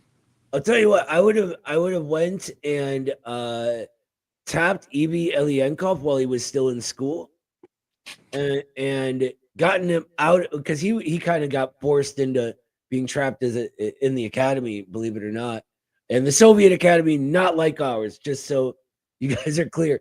And I would have taken him into politics. He didn't have a head for it, but if he had somehow been a party actor rather than an academic, I think that things may have turned out differently. He was that brilliant. Yeah, it's true. He would have been great. I mean, I don't know how he would have been as a politician. Like, that was the thing about Stalin. He was so strong. Same with Lenin. They were just able to make decisions based on democratic centralism and what was needed. And they were so intelligent and well-read as well. You know, I don't know if he would have had the strength plus the brains, but, you know, he certainly would have been better than Khrushchev. But the real problem, the real reason that the USSR fell is because Gonzalo thought hadn't been developed yet. And the Soviet shining path would have led the country to glorious revolution. So, you know, they needed to learn from Peru, but Gonzalo hadn't been born. So, yeah, there was no Hoxhaism yet. Yo, don't compare Hoxha to Gonzalo. Hoxha no. Enver Hoxha was actually a very, very fine leader. He had balls. He did. It was just, like, I'm more mocking, you know, Americans who call themselves Hoxhaists, as if that's a thing. Yo, DSA reading list. Can someone link us this? Please do. Yes. Maybe try and Google it. No, I don't know. I mean, we can. I can't, or I'll get taken off the stream if I try to do it. Yeah, I'll look it up. I need to see this. I wish, actually, this would be a good thing to go over with Carlos. Introduction to Democratic Socialism readings. Let's see. Okay. I think this is, if this is what we're talking about. That's funny as shit. This could be what Ness is talking about. Let's find out. Introduction to Democratic Socialism readings. So, all right, this is it. This is from 2012, though. This might be old. I don't know what this is. Jason Schulman and Joseph Schwartz, Cornel West, Joseph Schwartz, Michelle Rossi, Nancy Holstrom. I doubt this, because this isn't that funny. It's more inside baseball knowledge. Like, who knows? Actually, what you should do is go on X and search DSA reading list in the search bar. That's a good idea. We don't want to go on our Have you guys seen Red Star Caucus? They're pushing DSA towards Marxism, Leninism. One of their members is co-chair of DSA. Oh, that's cool. Yeah, there's a lot of there are based DSA members. I won't deny that at all. There are DSA members who like Midwestern Marx. There are DSA members who want to push it towards Marxism, Leninism. I think that's a lost cause. I wish they would just join the ACP because, why would you join a democratic socialist organization, try to make them a Marxist-Leninist organization instead of just joining a Marxist-Leninist organization. But, best of luck to you. I'm not seeing anything, brother. Oh man. Ness, if you can send us a link to that, we'd really appreciate it. I'm going to take a stab at it. Entertain the fans. Bad Wolf is asking if we have a reading list anywhere. We've made some years ago. I would update those though. It depends what you're looking to get into. The reading lists for our classes that we put on, they all have different sort of goals in mind, right? So I can give you one I know off the top of my head, which is my Basics of Marxism course, which begins with an essay by William Z. Foster called The Major Principles of Marxist Socialism. That's in a book called History of the Three Internationals. It's hard to find on PDF. If you look on Banned Thought, they have it. Just keep in mind that Banned Thought is a really, really poorly maintained ultra website. And it takes forever for things to load. I promise you it will load. Just give it a minute. And what that does is it gives people a sort of introduction to how Marxist-Leninists talk and organically begins myth-busting common narratives. Then we go into 3 sources and 3 components of Marxism by Engels, or by Lenin, I'm sorry, which does the same thing. Then Socialism, Utopian, and Scientific by Engels, which is actually taken out of Anti-Düring at first and then added to, which really begins to build knowledge of what Marxism actually is by showing you how it actually develops and making it stand in contrast to what came before it, right? From there, we go to Stalin's Dialectical and Historical Materialism, which is a really, really, really good basic introduction to the nuts and bolts of Marxism. And then we do some extra fun stuff with whatever time we have left. Nice. Yes. If you join the ACP, of course, we've got a reading list. And people have, you can find that on X. We don't have it on the main page or anything. Maybe we should, but people have tweeted it out, which we're totally cool with, obviously. It's not like that needs to remain internal, unlike my based fitness program. Right. Which you only get access to once you become a based ACP comrade. But see, or you could get early access like I do, but you have to have already been friends with Eddie, so I don't know if that'll work out for you guys. I think the idea of pushing for MLism within the DSA is the cooperative mass org. I mean, yeah, they should just filter those people to the ACP, though, because what's their long-term plan? Do they actually think that they're going to be able to transform that party that's, controlled by USAID really right. Into another, State Department organizations? They really think they're going to transform that into a vanguard party, and, everyone who's already in it is just going to stay in it and be okay with that? What's the long-term goal? When we did or when the infrared community did Takia and CPUSA, it was based upon, well, for one, we had a plan. We either return CPUSA to its historical roots, the party that it once was, or, we start a new party once the leadership blocks us and breaks their own constitution, and, people can come on board. And that's what we did. But, DSA has never historically been a Marxist-Leninist party. There's no Marxist-Leninist roots to return to. They've always been anti-communist. Right. It was founded as a SOCDEM party. And, I don't think we should really expect it to be anything different. It's the same way I feel about entryism into the Democratic Party. Yeah, they have a lot of members, but, are you going to they're in that party because it is the way it is. And the party wasn't founded to be a democratic socialist party. It was founded to be liberal bullshit. So I don't know. Yeah, But, that's a best really of luck good to 'em. point. I'm Like, not against them, but I just don't think it's it doesn't seem like a very strategically good use of time when something like the ACP now exists. Maybe years ago, but they are going to waste your time and energy is what they're going to do. that's what all those parties do. That's their objective, is to be a house of mirrors where you just spend all this time thinking eventually something will change, and it never does until you're, burnt out. 100%. And that's literally why the ruling class runs them the way they do, right? Is to keep you going and distracted until you burn out and quit. People joined the DSA back in the day for two reasons. One, they got sort of pseudo-radicalized by the Bernie Sanders movement, right? Yeah. And as Bernie sells out, they go, oh, these guys are revolutionaries, and then they burn out. Or two, there was nothing else going on, right? But both of these types of people by now have a real option. The American Communist Party is here now, right?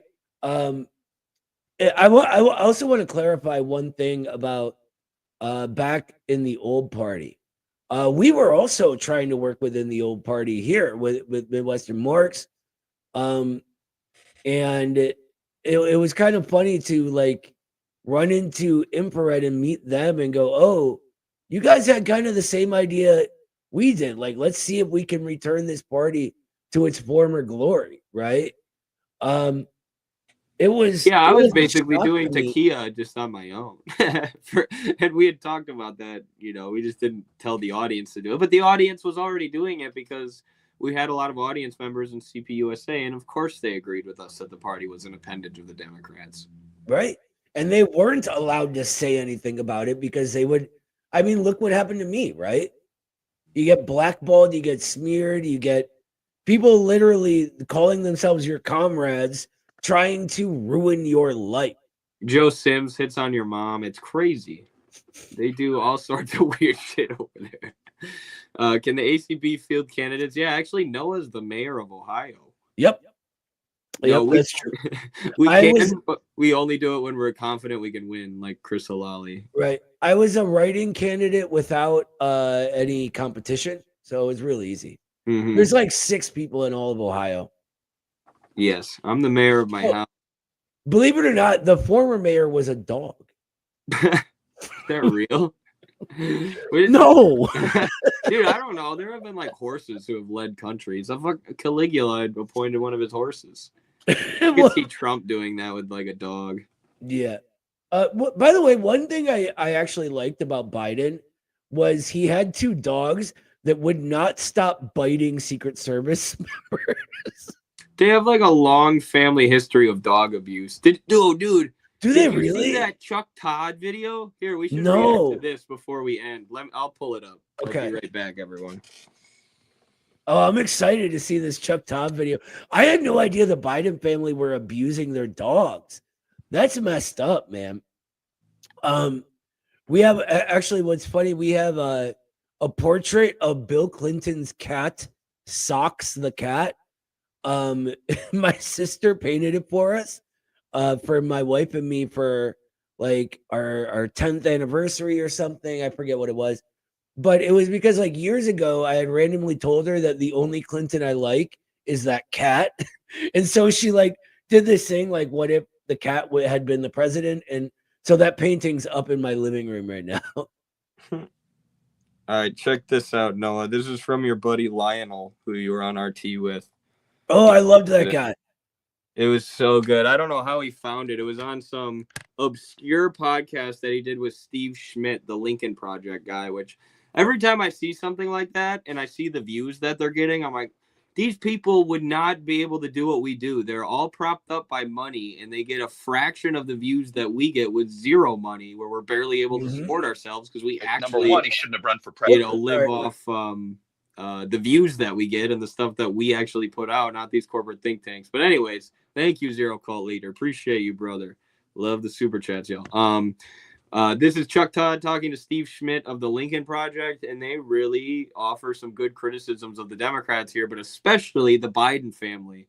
Not just for the abusive dogs, which, I learned about well into Biden actually being president, that his dogs had always been biting people, which is the fault of the owners. But his family life is also messed up, as, Chuck Todd, former CNN guy, right, says here, MSNBC, whatever the hell. Look, if you own dogs that are biting people, there's a problem in your household. Yeah. and Right. And especially if you have unlimited money to train them. Like, what? How is that even that's what got to me. Like, they have millions upon millions upon millions of dollars. How do they not hire people to train their dogs properly? I thought it was like a funny comment on just how little they care about anything. It matters. And something one of my buddies told me, a really good friend who I respect a lot, who we agree on a lot politically, not everything, of course, but he voted for Trump this year. And he said, something nobody talks about is like all of Trump's kids, they could be assholes or disgusting or egomaniacs or whatever, but they're all pretty successful. Whereas Biden's kids look at them and he's like, that says a lot about a person. I'm like, you know what? I don't think that's what being president or what politics is all about, the personality stuff, but that is very true. That says a lot about the Biden family that, his kids are like that and his dogs are like that. I was just talking to a coworker today about Trump's kids, and we were kind of like feeling sorry for Barron. Like, imagine the pressure Barron must be under, right? Because yes, like Don Jr. is relatively successful, but Ivanka's sort of disappeared, right? What was that her name? Ivanka, his daughter? Yeah. She sort of disappeared with Jared Kushner because they were a little too libby, right? And then Eric is a dum-dum, let's face it.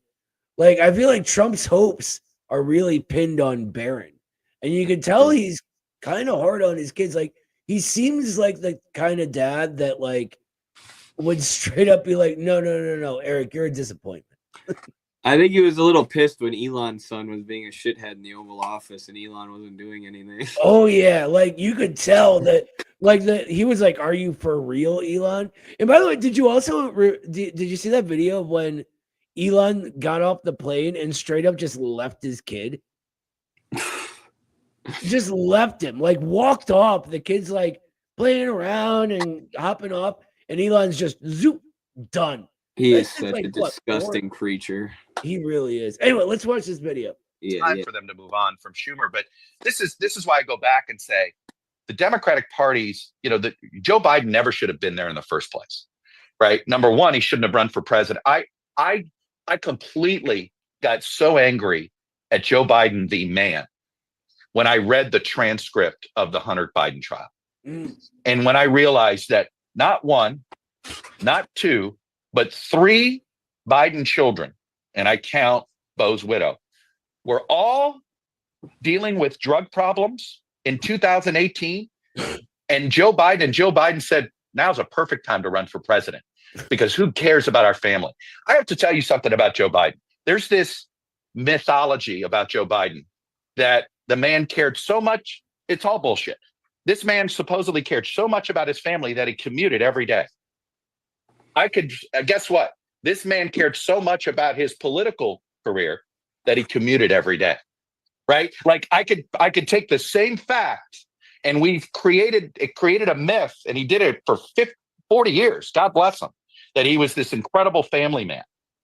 And instead, what he really was a craven political animal that it was desperate. The man considered or ran for president every 4 years he was eligible. You know why he didn't run in 76? He wasn't 35 yet. That's the only reason. I literally made a room gasp full of people. And I prefaced what I said that made them gasp with this. And I said, literally, I take a backseat to nobody in a country of 340 million people of my criticism of Donald Trump. Nobody. Right. And I don't think it's polemic criticism. I think I have been correct. And I think I ran not what became the grift, but a political organization that was incredibly effective, right, in beating Donald Trump in 2020, right? The Lincoln Project, before it became, unfortunately, something that pockets 90 cents of every dollar. There's an old saying, right, that every cause becomes a business, right, becomes a racket. But what I said to the group, let's pause real quick because that was a racket from Jump Street. Yeah, I think now it's like just become. Well, I mean, it was effective as a propaganda arm. And I think what he's saying is afterwards it became something where the owners of the project are just keeping it going so that they can take 90 cents per dollar. Like, I think when he was running it, it probably was an effective propaganda tool. I'm sure it was also a money-making ploy for him. Like I said, all these people are propped up like these institutions like the Lincoln Project, and their views are shit. Chuck Todd, and this is what's so interesting is Chuck Todd is the former host of Meet the Press, this NBC News, very, very, very liberal show. But he, they can't get like half of the views of even like a channel like ours, in a lot of cases. And yet they're professional political commentators. It's just so ridiculous. It's not a meritocracy in this world, but it's, these guys, it's interesting. They're taking so much joy and like so much personal aggrandizement for telling some very, very, very basic truths to their fellow Democrats. Like I made a room gasp when I told them that Joe Biden is kind of slow. Joe Biden is kind of getting old. Oh, I'm so brave. I told the Democrats that. It's like, holy shit. It's like, that's how far gone the Democratic Party is, that if you don't just completely buy the propaganda line, you make a whole room gasp. Thank you for the super chat, Aquila. Yeah, thank you. I was about to click it and you clicked it at the same time. Look, mainstream media, you obviously can't get the views we can. You can hire us if you really want to. You just can't tell us what to say. It's the only we'll option. Bring the views. You guys just bring the money, and that'll be that. Anyway, let's continue on, huh? Yeah, that made them gasp. I said, I have 5 kids. And if I had to leave 12-year-old alone, and my choices, part of my conservatism, like small c, is like, I just accept that we live in an imperfect fallen world, right? I'm a pragmatic person, right, who tries to be idealistic, right? But it's like working out, right? More perfect union. I'm a default pessimist. Emphasis on the more, right? More perfect union. We're working. But in that imperfect fallen world, if I had to leave the kids with someone, and my choices are Hunter Biden, or Ashley Biden, or Don Jr., and Eric and Laura Trump, like, I'm dropping the kids off at Don and Eric and Laura's house. Well, I'll do Eric's house, not Don's house. Right. I have a feeling dealing with drug problems in 2018. Don Jr. And Joe Biden just pause widow. Yeah. We're all look. Don Jr. I don't know if he's ever been skiing, but I'm sure he's hit the slopes. But other than that, I agree 100%. I have kids, and I would never, ever, ever let my kids around a Biden. That would be insane. I would feel comfortable dropping them off at Don Jr.'s house. Absolutely. You don't think he would introduce them to partying and drugs? No, I really don't. Do you? I don't know. I've heard rumors about Don Jr. like in the Coco, but I know I definitely trust him more than Hunter Biden. The crap. I would also assume Trump was into the cocaine as well. Cocaine. What was that show? The guy that said that all funny. Hilarious show. New Girl. Have you ever seen that show? Yeah. Fantastic show. Billed as like a girly show, but one of the funniest shows I've ever seen. But like, there's a difference between those people that like, it was the 80s. Trump was doing a bunch of cocaine, and being there with kids. Like, Hunter Biden is a legit crackhead. Different, very different bag of bananas there. I don't know. And sitting on the board of these Ukrainian firms while he runs around, and his father was part of the crime bill that put all these people in jail for smoking drugs like weed, which we could criticize how marijuana is used to quell revolutionary potential and dumb us down, which I think there's validity to that. But the Joe Biden basically just used it, people's dependency on marijuana under an alienating crushing system to throw them in jail and make money for the prison industrial complex, while literally pardoning his son, who's doing a much harder drug and crack and putting people in danger, while supposedly being this upstanding citizen and making all this money. But did you rewind the video on purpose, Noah? No, I accidentally clicked the line and it fast forwarded it. Is there anything left? You want to go to the end? I don't know if there's anything left, but we're at the very end. Okay. Very end. Yeah.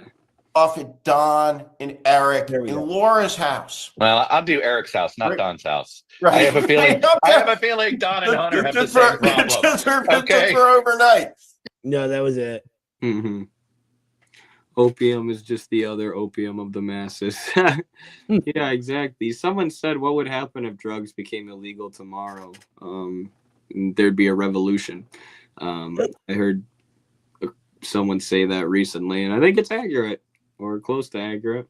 I think that during the mid 20th century, our government specifically was interested in research on the effects of drugs in a social setting. Marijuana was a big one, and our government is still responsible for importing marijuana into the country. And it was back then as well. It knew at that time that there was a very, very real threat of revolution, especially from the Black working class, right? MK Ultra had all sorts of different aspects to it, but one of its aspects was different types of marijuana, giving them to students, et cetera, right? And they straight up said they were trying to use it to pacify the generation. And frankly, it worked. And if you fast forward to today, where we're in an even worse crisis than back then, and it's no longer just the Black proletariat in trouble, it's now everybody. And we're no longer as separated as we were by the color line. We now have multiple generations that have grown up without segregation. I don't know if we can say it's a coincidence that legalization of marijuana, even for medical reasons and all of this, happens now. Or the opioid crisis is the other thing, because I wrote this big essay, which I still, stand by. It was a good essay. Great essay. About how basically the use value of opioids was ignored so that they could make a lot of exchange value or profit or money. However, since that, I've been thinking a lot about how planned our mode of production is and how monopolized and centrally planned the healthcare industry is by these corporations. And I'm like, well, wait a second.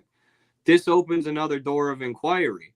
As capitalism has evolved away from free competition and towards more central planning by the bourgeoisie, who's to say they didn't push those opioids because of the use value? Not just because they would make all that profit. Obviously, that's a precondition for them selling any product. They got to make money off of it. But what if they thought, we can pacify the population? We can dumb down the population with the opioids. It's something that needs to be investigated. It's something I would need to look into, and I don't know how I would answer that question. But it's definitely very interesting, especially when that, as Noah said, not only did they import marijuana, but the CIA, there's 99.9% proof that this happened.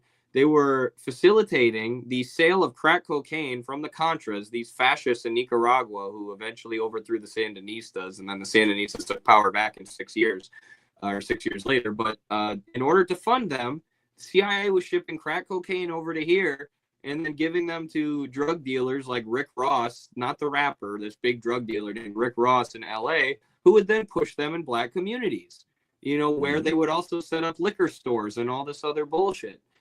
So it was injected into these communities, and that's why another reason why it sucks that there are like so many stereotypes that these disgusting groypers and other right wingers actually believe about various communities in the U.S. that the CIA has done everything they could to destroy, and drugs have always been a tool of that. And it's so disgusting to me.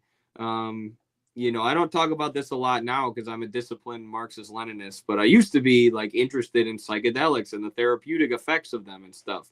And, there's a lot of proof that psychedelic drugs like ibogaine or mushrooms, psilocybin mushrooms or LSD can have therapeutic effects depending on the setting that they're used in. Ibogaine is like 75% effective in getting people to quit smoking cigarettes or to quit addictions. No offense. Wow. I know cigarettes are good for you. Maybe if you want to quit someday, we'll give you some ibogaine. But by the way, I'm actually over the next few months quitting smoking, everybody. So. Oh, wow. Yeah. I wish I had my sound effect bar set up. Good job. I'll be there for you to support you during that. And I'll give you some ibogaine. Just kidding. DEA. Just kidding. But anyways, there have been clinics that have used, LSD and psilocybin mushrooms for mental health treatment, and they've never had anyone have a bad trip, which are very real. If you take, for people taking LSD on the streets, they're very common. You have to be very careful with these drugs. And know what you're doing and have, be in a good environment or whatever. But rather than studying them, rather than saying, here's this substance, that comes from the earth or that we've been able to create that produces these effects, and trying to see the good that we can get out of it, it was used by the CIA as a mind control drug. It was used for MK Ultra, the most disgusting shit they've ever done. And what they found, was that they can't necessarily completely program someone's mind, but they could destroy people's minds. They could wipe their brains, which, if you don't know, if you haven't read Tom O'Neill's book Chaos yet, is what they did to Jack Ruby, the guy who shot Lee Harvey Oswald, the guy who supposedly shot JFK. His brain was scrambled by one of the MK Ultra doctors right before he was supposed to speak in court, to testify, or be investigated or whatever. But anyways, you have this like substance, this commodity really, or just, this material substance that could be used for the benefit of humanity, or at least could be studied so we know what it actually is. Instead, studying it is barred because it's illegal, and you can get thrown in jail if you use it. While meanwhile, the CIA is using it for the most evil, horrific, nefarious purposes possible. And I think, if you're a young hippie who's into psychedelics, that's a condemnation of our system. And psychedelics aren't going to be the solution. You're not just going to be able to take acid and fix the world with love. We have to overthrow these people who are using acid to brainwash Vietnamese people and torture them. No, obviously not. And one of the worst things about it is the fact that people understand like MK Ultra was a thing, etc., but they don't really understand how it worked. That the social engineering of creating hippie drug culture, right? Of creating these big parties that literally CIA doctors were like sitting in back rooms at, like running experiments. Like this was part of it. Creating this sort of narratives of like, oh, you don't need to change anything. You just need to take drugs, man. That was all part of it. Creating this sort of ethos that drugs are cool and rebellious, etc. That rises out of the same programs. I think that, I don't know, it's naive to expect the ruling class to have eased off as they were understanding it more. Like you said, like they found out, obviously they can't directly control people's minds like that, right? Yeah. But what they can do is direct thoughts in certain ways, like control what we're thinking about, the language we use to think, all of that in bigger processes, like by controlling institutions, the media, etc., right? you're not like literally brainwashing someone by like, you know, you're not a wizard, you're not casting magical spells at them. But when you feed them anti-communist propaganda, for instance, that controls their thoughts, doesn't it? You're altering their view of reality to something that isn't there, that is convenient for you. And when you add the drugs into the mix, especially their pacifying effects, I don't know. Like, I don't want to put on a big tinfoil hat and say, like, the government's behind, you know, like my coworker is doing edibles on weekends. Like, that sounds silly. But we would be naive to think that there aren't multiple reasons all of these things happen. To bring it all back to the opioid epidemic, these people are not stupid. They have the best doctors, the best researchers, all the money in the world at their disposal. They know precisely what every effect of these things are. And they put them into society anyway. In our period, when profit is secondary to speculation, that gives me pause. Yeah. Right? Exactly. You know what I mean? Yeah, 100%. Planning, which has happened through, as Noah and I have written about extensively, and I have an essay I've been working on for over a year that'll be in Red America soon. It the credit system and the stock market, which are what two of the three things that my essay focuses on, along with the paper banknote. The development of the stock market and the credit system has led to more central planning and more speculation, which is like an anarchic form of central planning, like basically gambling with the economy. But it gives them more control over what what commodities go out, yeah, and they can put more thought into the use value of those commodities. But to go back to something you said, Noah, about you know, MK Ultra doctors said they could never like control people's brains so they could like, you know, use a controller to make them do whatever they wanted, which was what they ultimately wanted to do.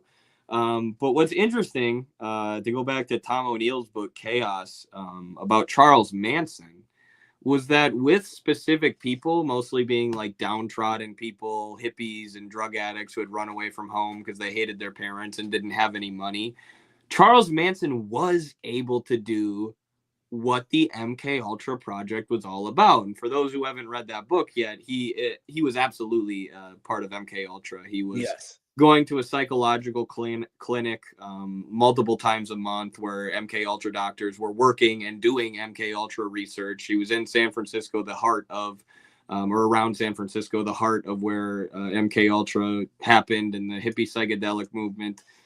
There's all but, you know, complete proof. He was, you know, almost arrested and put in prison many times, but he would always get let off under weird circumstances. Telltale sign that somebody is a CIA asset. But basically what his cult was exactly what the goals of MK Ultra were. He had total control of these people to the point where he could send them into a house to kill a bunch of people or whatever, get them to do whatever he wanted. So, you know, in a way, they did find a way to control people's brains within a specific, you know, scenario and specific conditions and with a specific individual. So creepy too. A while ago, not to get off on like a tear about it, but a while ago, I remember watching an interview with Zizek, and I hate Zizek, right? Like, it is what it is, but he says some interesting things, and he was talking about how he has friends in intelligence agencies, obviously, right, from his time back in the old country, and he was saying that modern like people think that mind control is like, if you're being mind controlled, you are in your body and you feel someone else from outside it controlling it, right? Like you can't, like if Eddie were controlling my mind, he would say like, Noah, raise your right arm, and I'd raise my right arm. It worked. Well, good. Well, now we know it works, right? What I wanted you to do. All the drugs. But no, I don't do any drugs. I was the one who got Noah hooked on drugs in his 20s. It was an MK Ultra experiment. That's why it works for Midwestern Marks for free. Sorry. That's funny. And so Zizek was saying that that's how you expect it to be. Like Eddie says, raise my arm, I raise my arm, right? But the way it actually works and what they're looking into these days is altering the sort of electrical pulses in your brain, right?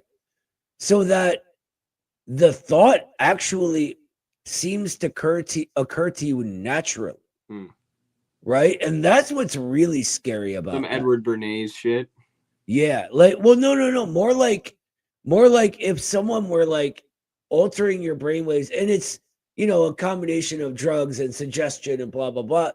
But the thought that they're leading to, actually, you believe it's your thought. You own it. It's an organic product of your mind, even though it was implanted in you. Isn't that part of what Edward Bernays talked about with the media, was getting people to believe that they've come to these conclusions on their own? And I mean, that's exactly how it works. I remember when I first started studying the DPRK, being so mind blown. I was like, the more I learned about it, I'm like, well, why was I so convinced that these guys were evil?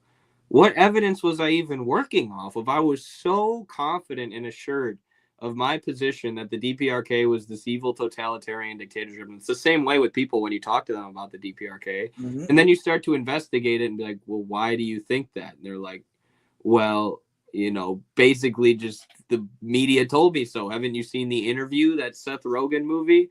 And there's no actual substantial evidence. And once you start digging into that substantial evidence, like, holy shit, I was totally convinced that these guys were evil, and I thought I came to that conclusion on my own. It was artificially implanted in my brain, and it's completely divorced from the material reality. Mainstream media is, I think often we take for granted that people don't trust mainstream media. But I think we need to really attack that a lot harder than we do sometimes. Because what I find is people can say they don't trust mainstream media, but when it comes down to it, in practice, on a given issue, they often do, right? Like they only don't trust it in abstract. Like when they think about this vague thing called mainstream media, but every time they look at something or something is sort of in the background given to you, and that's really how a lot of the propaganda works. Like you through see entertainment media is a precisely. Big way. And people think that's conspiracy if you say the Marvel movies are propaganda. Now they kind of see it because they're woke, but like it's like they're also military propaganda and working with the actual military to make movies. So much of it is anti-communist propaganda. So much of it. And it's like given to you as part of background that has nothing to do with the story or what's going on with the heroes or whatever, but it's implanted in your mind, and that's on purpose. Yes, I think this is so interesting. I talk about this all the time, how angry the U.S. gets about travel vloggers or just vloggers who are from China or the DPRK. And they call it propaganda, and they do these hit pieces about how the government is, forcing them to do this. There was like this little girl, or like, not a little girl, but like a young woman or a, teenage girl. I don't know how old she was, but she was making vlogs about her life in the DPRK. And there were like 20 mainstream media articles talking about how she's a puppet of Kim Jong-un and shit. Like just showing like a live feed of what's going on the ground in the DPRK is enough to blow away all this propaganda, which, as Noah just said, works in the abstract. Or, people condemn the mainstream media in the abstract, but they have this abstracted idea of what these other countries are like, which comes straight from the mainstream media. And, it's the same thing. I remember Philip DeFranco, that jackass who's on TikTok, which is why I hate him so much, because he's a neoliberal propagandist. He made a huge controversy out of this vlogger just going to the DPRK and being like, hey, maybe these people aren't aliens. Maybe we should have empathy for them, you know. And Phil was like, turned it into this big controversy. Like, this is such an ethical conundrum. Should we go to other countries and show that they're just human beings? Or should we just be racist bots? Wow, that is crazy to me. And it strikes me as sad that people are so easily led into believing cartoons. Like we all were. You know, I grew up in a pro-Soviet household, and even I didn't really have an accurate view of free Korea, you know? It's amazing to me that it's just so easily believed because of the power of institutions and big money behind it. That's really all there is to do behind it, you know? I don't know. Yeah. Marxist Leninists have evolved on some of those positions when it comes to like China, or even Palestine, you know. Oh yeah. Oh, my family were super anti-China. Yeah, right, because of the split and you know, with Palestine, like labor Zionism was able to trick people, and the Soviets didn't know what was going on until later on. So you have them voting for Israeli statehood in 1948 through whatever international or whatever organization, I can't think of the name of it, dealt with like UN relations and stuff like that. And then the League of Nations, right? I don't know what it was. No, it was some like Soviet particular body, like within the government, like the Department of Foreign Affairs. Soviet of Nations. Oh, yeah. I think it was just the foreign ministry, honestly.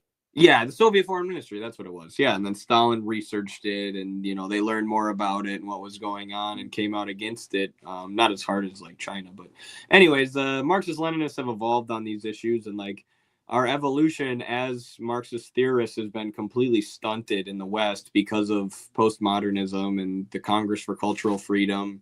That's why I get so excited about Red America and advancing actual Marxist-Leninist scholarship. But anyways, somebody earlier said Charles Manson's music is bad.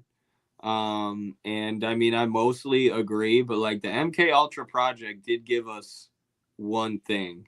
You should listen to this. This is Charles Manson's best song.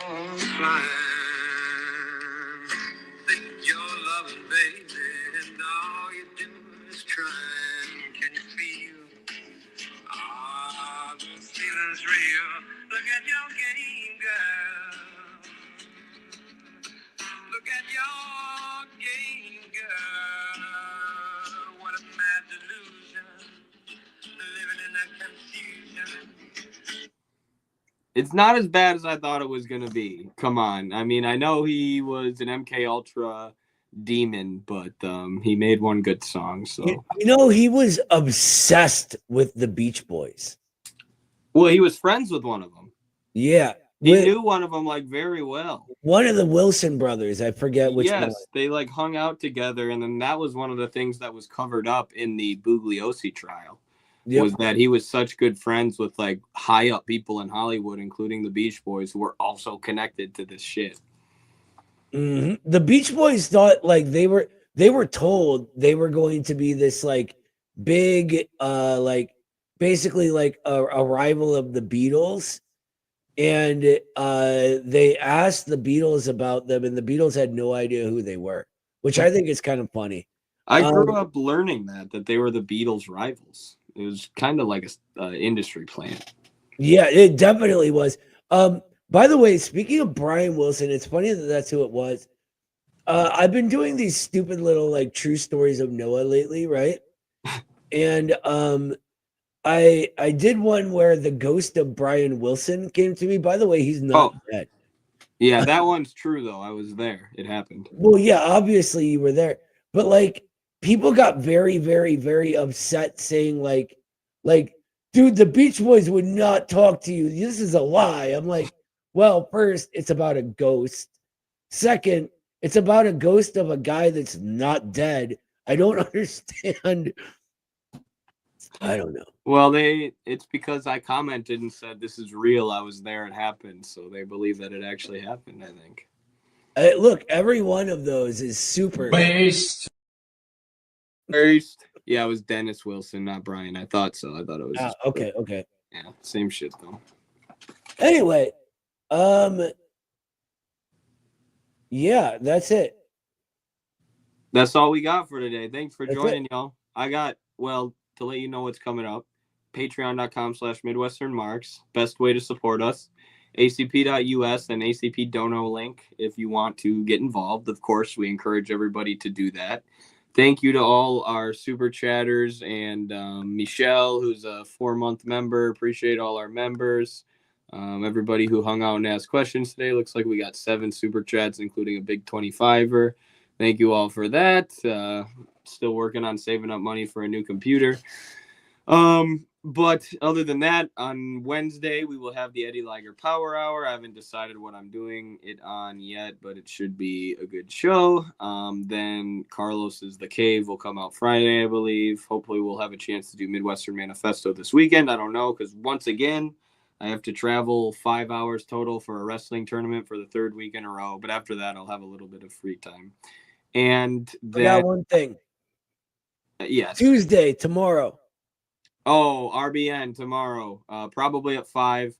We're seeing if they can move it a little earlier, but if not, I'm just gonna move my schedule around or get somebody else to do something for me. So I'll be there at 5, but around 5 in the afternoon, give or take, and that'll be really fun. I'm excited to talk to Nick and all them. And then on Monday of next week, Noah and I will be doing his call-in show together, which is going to be badass. So, my cat will be back home. Absolutely not. He will be a lampshade by then. Also, make sure to follow us on Twitter and let us know what you want to see in the next show. But that's all for me. Yeah. Have a great week, everybody, or day, or whatever it is. Have a great one of them. See ya. Stand up, all victims of oppression, for the tyrants fear your might. Don't cling so hard to your possessions, for you have nothing if you have no right. Let racist ignorance be ended, for respect makes the empires fall. Freedom is merely privilege extended, unless enjoyed by one and all. So come, brothers and sisters, for the struggle carries on. The International unites the world in the song. So comrades, come rally, for this is the time and place. The international ideal unites the human race. Let no one build walls to divide us, walls of hatred nor walls of stone. Come greet the dawn and stand beside us. We'll live together or we'll die alone. In our world poisoned by exploitation, those who have taken, now they must give. And end the vanity of nations. We've but one earth on which to live. So come, brothers and sisters, for the struggle carries on. The International unites the world in the song. So comrades, come rally, for this is the time and place. The international ideal unites the human race.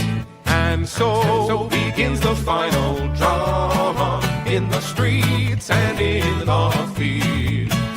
We stand unbowed before their armor, we defy their guns and shields.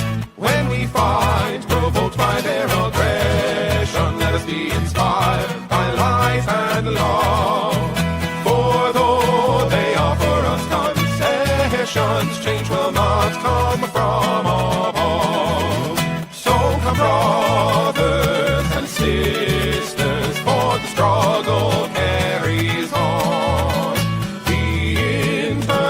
passion